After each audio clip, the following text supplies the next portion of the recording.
Greece is where Europe keeps its origin story. The columns, the philosophers, the first democracy, the first histories, the first tragedies ever written down. Every European nation that ever wanted to sound old borrowed a Greek word to do it. So there is a face we expect at the end of that line, the living Greek, standing on the same stone, speaking a language that has not stopped being spoken for 3,500 years.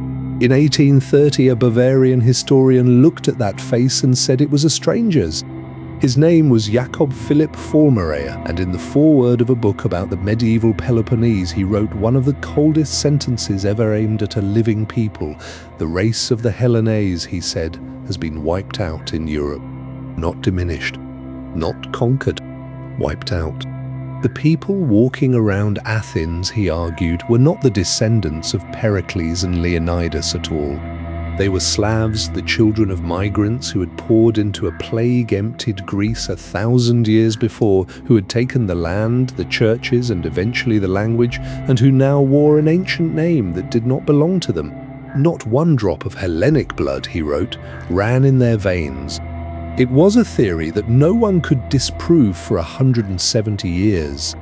And when the tools finally arrived to test it, they did not find what either side expected. To understand why one paragraph mattered so much, you have to know what year it landed in. 1830 was the year Greece became a country again. After nearly 4 centuries under Ottoman rule, the Greek War of Independence had just ended, and Europe had spent a decade in love with the idea of it. Poets went to fight there. Lord Byron died there. The whole movement had a name, Philhellenism, and it ran on a single thrilling premise, that Europe was paying back a debt to the very people who had invented it. Fallmerayer's book detonated directly underneath that premise. If the modern Greeks were Slavs, then Europe had not rescued its ancestors. It had adopted somebody else's by mistake, and it went further than embarrassment. In the 19th century, who are your ancestors was not a genealogical question, it was a political one. Bloodlines were being used to decide which nations were real, which deserved territory, and which belonged inside Europe at all. Fallmerayer was not writing a footnote. He was writing an eviction notice. The reaction was ferocious. Greek scholars spent generations answering him. Whole schools of folklore, linguistics, and history were built in part to prove that the line had never broken, and it never stayed academic. Fallmerayer's argument was picked up again and again by anyone who found it useful to say the Greeks were not who they claimed, through 2 world wars, through border disputes, through the propaganda of regimes that had no interest in the Peloponnese at all. A sentence written in a Bavarian study became a weapon that outlived its author by a century. The argument outlived everyone in it. It was still being fought in the 20th century, and it was still technically unresolved. Because both sides were arguing about something neither side could actually see. It is tempting now to treat Fallmerayer as a crank. He was not. His theory was built on real evidence, and the honest version of this story has to give that evidence its due. Start with the plague. In the 6th century, the empire that ruled Greece was gutted by one of the worst pandemics in recorded history, the plague of Justinian, followed by war, earthquake, and economic collapse. The Byzantine world lost a staggering share of its people, and the countryside of southern Greece went quiet in a way that shows up in the archaeology. Into that emptied landscape from the north came the Slavs. This is not speculation. Byzantine chroniclers describe it. One of them, the Chronicle of Monemvasia, claims that the Slavs held part of the Peloponnese for 218 years, entirely outside the emperor's reach. 2 centuries. Long enough for a child born under Slavic rule to grow old, die, and be survived by grandchildren who had never known anything else. And the emperors themselves left records of clawing it back. In the 10th century, Constantine VII, an emperor who wrote books, described the Slavs of the Peloponnese as a population his predecessors had to make war on and bring back under imperial authority. These are not the words of a state that had merely misplaced a province. They are the words of a state that had lost one and had to take it again. And the settlers left something harder to argue with than a chronicle. They left their words on the land. Across the Peloponnese, the southern peninsula, the heartland of old Sparta, hundreds of rivers, villages and mountains carry names that are not Greek in origin. They are Slavic.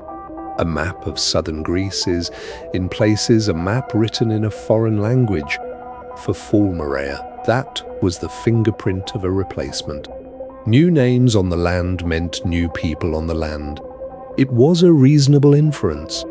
It was also a leap from they arrived to they replaced, and there was no way in 1830 to measure the distance between those two sentences. For 170 years, the debate ran on the same three sources: chronicles, place names, and national feeling. Chronicles are written by the winners and often by people who were not there. Place names tell you who held power over a valley, not how many people were standing in it. And national feeling is the least reliable witness of all on both sides. What the argument needed was a source that had no politics, no memory, and no motive. It needed the people themselves. Every human being carries a document that no historian can edit. 3 billion letters of inherited code, copied and recombined across every generation that led to them. It records migrations nobody wrote down. It preserves populations that left no monuments. And critically, it can be read from the dead. For decades, that was impossible. Ancient DNA degrades into fragments, and what little survives is usually swamped by bacteria and by the DNA of everyone who has handled the bones since. Then researchers found the loophole, the petrous bone, the dense wedge of skull that houses the inner ear. It is the hardest bone in the human body, and it shelters genetic material at concentrations many times higher than anywhere else in a skeleton. A pea-sized sample of it can carry a readable genome 3,000 years old, which meant that the question that broke 19th century Europe could finally be put to a Bronze Age Greek directly, in a way that did not care who won. Not what the chroniclers claimed had happened to the Greeks. Simply what is actually in them. The first move was to find out who the ancient Greeks were in the first place, because you cannot test a broken line without knowing where the line started. In 2017, a team led by Iosif Lazaridis published genome-wide data from 19 ancient individuals in the journal Nature, Minoans from Bronze Age Crete, Mycenaeans from the Greek mainland, and their neighbors across the Aegean. The Mycenaeans are the Greeks of the oldest layer, the warlords of Homer's world, the citadels of Mycenae and Tiryns, the palaces whose walls were so massive that later Greeks assumed giants had built them. They are also the first Greeks we can prove were Greek. Their clay tablets, written in a script called Linear B, turned out when finally deciphered to record an early form of the Greek language, the same tongue, 3,200 years ago, listing rations and chariot wheels and the names of gods still recognizable today. So the Mycenaeans are not a vague ancestral guess. They are the anchor at the far end of the line, and the question of Greek continuity is really a question about the distance between them and a person living in Greece this morning. And their ancestry turned out to be in the largest part not European in origin at all. At least 3/4 of it came from the first Neolithic farmers of Western Anatolia and the Aegean, the people who carried agriculture out of the Near East and into Europe. Most of the rest traced back toward the Caucasus and Iran. The Mycenaeans differed from the Minoans in one significant way. They carried an additional component related ultimately to the hunter-gatherers of Eastern Europe and Siberia, arriving through a steppe-related source. So the founders of Europe's founding civilization were themselves a mixture, seeded largely from Asia. Then the study asked the question this whole video is about, and it compared those Bronze Age genomes to living Greeks. Modern Greeks resemble the Mycenaeans, not vaguely, not metaphorically. They sit closest to them with some dilution of that early farming ancestry accumulated in the millennia since. 3,500 years and the signal was still there. But resemblance across a whole country can hide a lot. Fallmerayer had made a specific charge about a specific place, the Peloponnese. So, in 2017, a team including the geneticist George Stamatoyiannopoulos went straight at it. They analysed 2.5 million genetic markers across 241 people drawn from every district of the peninsula, and they tested his prediction directly. If Fallmerayer was right, Peloponnesians should look like the people of the Slavic homeland. They did not. By every measure the study applied, Peloponnesian populations were clearly distinguishable from the populations of Eastern Europe and sat instead close to Sicilians and to southern Italians, exactly where a long-resident Mediterranean population should sit. The Slavic ancestry was not zero. It ranged across subpopulations from roughly 1/5% up to about 14%. Real, measurable, and nowhere near replacement. Then came the detail that turns the knife. Fallmerayer had named particular communities as the obvious Slavic tribes and others as clearly Near Eastern arrivals. Those groups showed no significant ancestry of either kind. The specific people he pointed at in the specific place he pointed at were the wrong people. The strongest version of his claim, extermination, replacement, not one drop, is dead. And here the honest story refuses to be simple. Because in 2023, a study of the Balkans published in the journal Cell went looking for the Slavic migrations across the whole region using 136 ancient genomes from the first millennium after Christ. And it found them everywhere. In the northern Balkans, Serbia, Croatia, Bulgaria, Romania, Eastern European-related ancestry accounts for something like 50 to 60% of people living there today. That is not a trace. That is one of the largest demographic events in European history. And the signal does not stop at the Greek border. It fades across it. In mainland Greece, that Eastern European-related component runs at roughly 30 to 40%. Out in the Aegean Islands, it falls to somewhere between 4 and 20%. A gradient running north to south, thinning as it goes, heaviest where the migrants entered, lightest where the sea got in the way. Now those numbers are larger than the Peloponnese studies, and that difference is worth being honest about. The two studies used different methods and different reference populations, and Eastern European-related ancestry is a broader category than descendants of the Slavic settlers.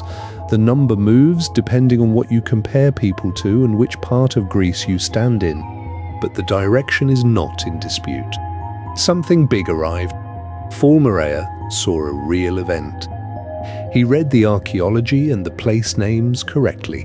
What he got wrong was the arithmetic. He mistook a major migration for a total erasure, because in his century there was no way to tell the difference, which leaves the question Fallmerayer never had the tools to ask.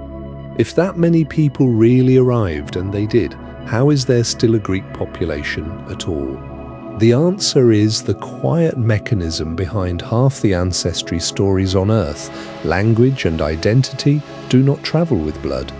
They can be adopted. They can be dropped. A family can change what it calls itself in 3 generations while changing almost nothing about what it carries. In Greece, the pull ran toward Greek.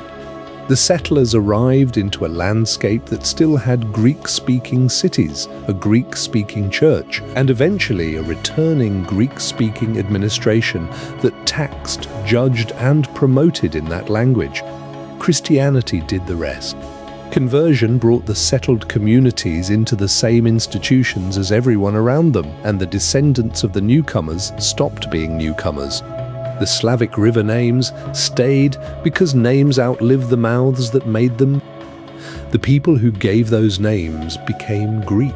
It is the exact inverse of what happened next door in Anatolia, where an arriving Turkish-speaking minority handed its language to a much larger indigenous population, and the language won.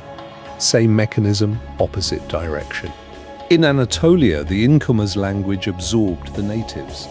In Greece, the natives' language absorbed the incomers. Both times, the blood stayed mostly where it had been. So what actually happened in Greece? The same thing that happens almost everywhere once you can finally measure it. A population that was already a mixture absorbed another one and kept going. The Aegean core did not vanish under the Slavic settlement any more than it had vanished under the Romans or the Franks, or 4 centuries of Ottoman rule, or the Albanian-speaking communities who settled in Greece in the late Middle Ages and became Greek. Layer after layer arrived. The core kept absorbing them and stayed recognizably itself. That is not purity. It is worth being clear about that, because purity is the fantasy on both sides of this argument. There is no unmixed Greek, and there never was one. The Mycenaeans themselves were a blend of Anatolian farmers, Caucasus-related peoples, and steppe-related arrivals. The continuity that ancient DNA actually found is a different, sturdier thing, an unbroken line of inheritance running from the Aegean Neolithic, through Mycenae, through Byzantium, through every conquest and settlement and catastrophe, into the people living there now. Not a line that nothing ever joined. A line that never got cut. Fallmerayer died in 1861, more than a century before anyone could read a genome. He never learned that he was partly right, and about the only part that mattered entirely wrong. The migrants he found in the records were real. The emptying he described was real.